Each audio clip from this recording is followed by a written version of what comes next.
आपने circles practically हर जगह देखा है। कभी कॉइन टॉस किया है या फिर कभी भी अम्यूजमेंट पार्क में आप फेरिस व्हील में बैठे हो।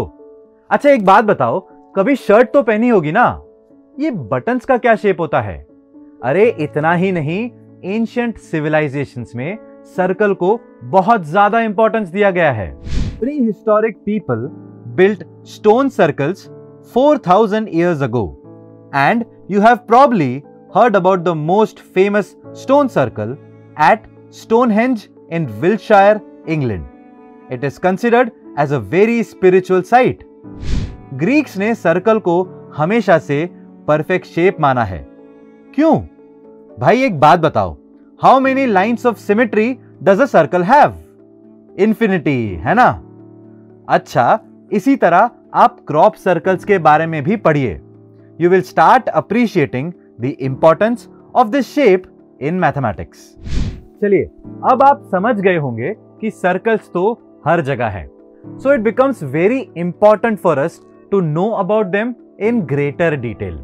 In this capsule, we'll talk about the very basic definition of a circle. We'll also look at position of a point with respect to a circle, and finally, we'll talk about concentric circles. और जाते जाते एक दिलचस्प सवाल भी पूछूंगा आपसे।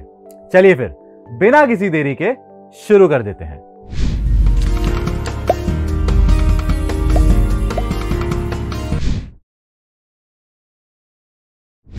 What is a circle?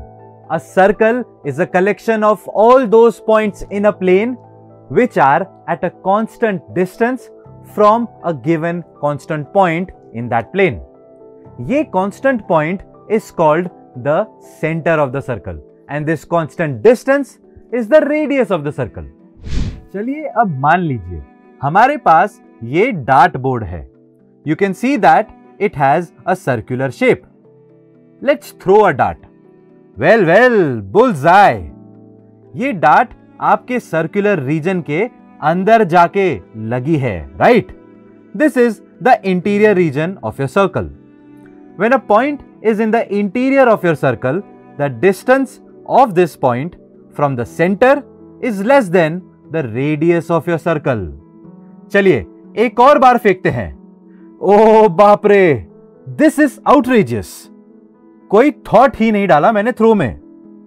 वैसे ये जहां जाके लगी है उसे हम कहते हैं बाउंड्री और the periphery of the circle. For any point on the periphery, its distance from the center is equal to the radius of the circle. चलो एक और शॉट लेके देखते हैं। अगर ये वाला बिगड़ा तो ये स्पोर्ट ही छोड़ना पड़ेगा। बस खत्म, टाटा बाय बाय, मुझे नहीं खेलना। वैसे ये जो रीजन में डार्ट गया ना, this is the exterior region of the circle. Here the distance of any point from the centre of the circle is greater than the radius of the circle. आज मैंने कुछ नया सीखा। मैं इतना खराब हूं डार्ट्स में, ये मुझे आज ही पता चला। लेकिन चलो मैथ्स तो थोड़ा बहुत अच्छा है। चलिए अब आपको बताता हूं कॉन्सेंट्रिक सर्कल्स क्या होते हैं। Circles having the same centre but different radii are called concentric circles. Here you can see that we have 3 circles C1, C2 and C3.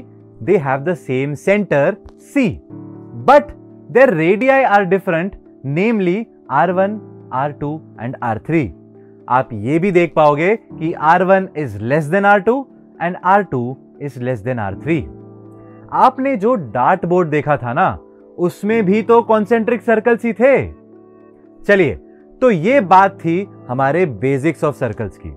लेकिन जाने से पहले एज प्रॉमिस्ड एक दिलचस्प सवाल सर्कल्स का। मैं एक सर्कल को कितने तरीकों से बना सकता हूं? एक तरीके से, राइट? आप बड़ा बनाओ, छोटा बनाओ, लेफ्ट में बनाओ, राइट में बनाओ, लेकिन एक ही तरीके से बना पाओगे। इसी तरह अगर मैं 2 सर्कल्स बनाना चाहूं तो कितने तरीकों से बना पाऊंगा? सोचिए सोचिए। चलिए एक हिंट दे देता हूं। या तो आपके सर्कल्स ओवरलैप करेंगे, या तो आपके सर्कल्स ओवरलैप नहीं करेंगे, या फिर आपके दोनों सर्कल्स टच करेंगे। चलिए figure out the answer to this question. मैं मिलूंगा आपसे अगले कैप्सूल में, but until then work smart.